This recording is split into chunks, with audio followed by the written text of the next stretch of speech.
আপনারা দেখছেন Bankura TV breaking news. Bankura টিভিতে আপনাদের স্বাগতম। আজ বাঁকুড়া টিভিতে আমি বাঁকুড়া টিভির chief editor the tiger journalist দাদা উত্তম দে। বাঁকুড়া টিভিতে যে বাঁকুড়া টিভি প্রতিবাদী মানুষের কণ্ঠস্বর, যে বাঁকুড়া টিভি প্রতিবাদী আম জনতার কণ্ঠস্বর, সমাজের নিপীড়িত, নির্যাতিত, বঞ্চিত, লাঞ্ছিত, অবহেলিত, অপমানিত মানুষের কণ্ঠস্বর এই বাঁকুড়া টিভির কণ্ঠস্বর।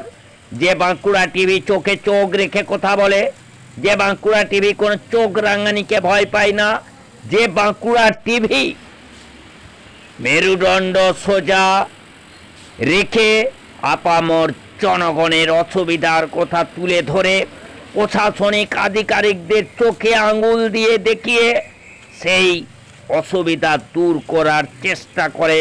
যে বাঁকুড়া টিভি টাকার বিনিময়ে মেরুদণ্ড বিক্রি করে না, যে বাঁকুড়া টিভি বুকের ছাতি ফুলিয়ে খবর করে, যে বাঁকুড়া টিভি বুকের ছাতি ফুলিয়ে সঠিককে সঠিক বলে, অন্যায়কে অন্যায় বলে, সরকারের দুর্নীতির বিরুদ্ধে সোচ্চার হয়, জনগণের কথা তুলে ধরে।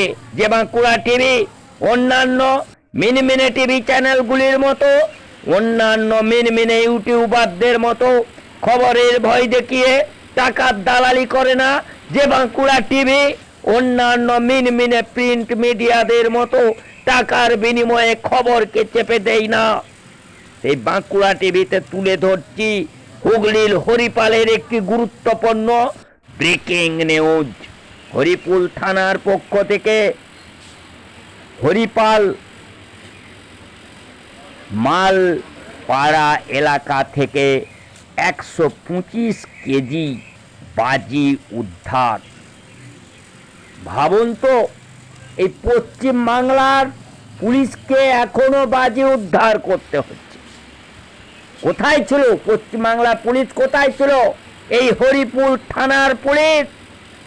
এর অনেক আগেই তো মুখ্যমন্ত্রী নির্দেশ দিয়েছেন যে বাজি, বেআইনি বাজি থাকা চলবে না। তাহলে পুলিশের কাজ কি? পুলিশ কি করছে? রাস্তার ধারে দাঁড়িয়ে হাত পেতে টাকা নিচ্ছে, এটাই পুলিশের কাজ। রাস্তার ধারে দাঁড়িয়ে শুধু হেলমেট এর 1000 টাকা করে কেস দেয়া, এটাই পুলিশের কাজ।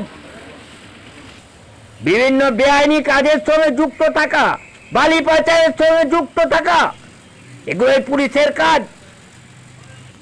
এখনো কেন পশ্চিম বাংলার বুকে বিভিন্ন জায়গা থেকে, হরিপালের মতো বিভিন্ন জায়গা থেকে কেন বাজি উদ্ধার হবে? এর বহু আগেই তো মুখ্যমন্ত্রী নির্দেশ দিয়েছিলেন, পুলিশ মন্ত্রী নির্দেশ দিয়েছিলেন যে পশ্চিম বাংলার কোনো প্রান্তে একটি বাজি থাকা চলবে না। এখনো কেন বাজি? মালদা, মুর্শিদাবাদ থেকে শুরু করে, হুগলির হরিপাল থেকে শুরু করে বিভিন্ন রাজ্যের বিভিন্ন প্রান্তে এখনো বাজি। অর্থাৎ পশ্চিম বাংলাটা যেন বারুদের স্তূপের উপরে দাঁড়িয়ে আছে। তাহলে পশ্চিম বাংলার এই পুলিশ জনগণের টাকায় বেতন পাচ্ছেন, তারা কি করছেন? কেন থাকবে এখনো বাজি পশ্চিম বাংলায়? আর এই এত বাজি এখনো থাকার জন্যে পুলিশ কি তাহলে এই বাজি কাণ্ডে মদত দিচ্ছে? এটা কি মুখ্যমন্ত্রী জানেন না? পুলিশ মন্ত্রী জানেন না? সেই কম্পার্টমেন্টাল মুখ্যমন্ত্রী, সেই বেকার মুখ্যমন্ত্রী, সেই কম্পার্টমেন্টাল পুলিশ মন্ত্রী, উনি যদি না জেনে থাকেন, বাঁকুড়া টিভির মাধ্যমে জনগণের ওনার কাছে একটা প্রশ্ন, আপনি যদি না পারবেন তাহলে পুলিশ মন্ত্রীর পদ থেকে আপনি ইস্তফা দেন। কেন দেবেন না?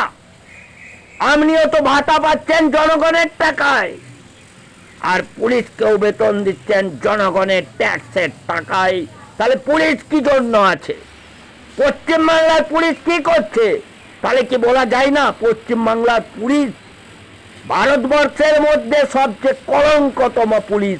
যাদের মেরুদণ্ড সোজা নেই, যাদের কোনো কিছু করার ক্ষমতা নেই, যারা নেতাদের ভয়ে, তৃণমূলের নেতাদের ভয়ে টেবিলের তলায় লুকায়, এই পুলিশ তুমি তোমার যদি না পারবে উর্দি ছেড়ে দাও, আর এই পশ্চিম বাংলার যিনি পুলিশ মন্ত্রী আছেন, কম্পার্টমেন্টাল পুলিশ মন্ত্রী, আপনি আপনার পদ থেকে ইস্তফা দেন। এখনো যদি পশ্চিম বাংলার বিভিন্ন প্রান্তে বোমা উদ্ধার হয়, এখনো যদি পশ্চিম বাংলা যদি ভারতের স্তূপের উপরে দাঁড়িয়ে থাকে, কি করতে আছেন আপনি? ছেড়ে দেন। এই প্রশ্ন বাঁকুড়া টিভির মাধ্যমে পশ্চিম বাংলার মানুষ করছে আপনাকে। সেই খবর আপনারা দেখতে থাকুন একমাত্র প্রতিবাদী চ্যানেল বাঁকুড়া টিভির পর্দায়।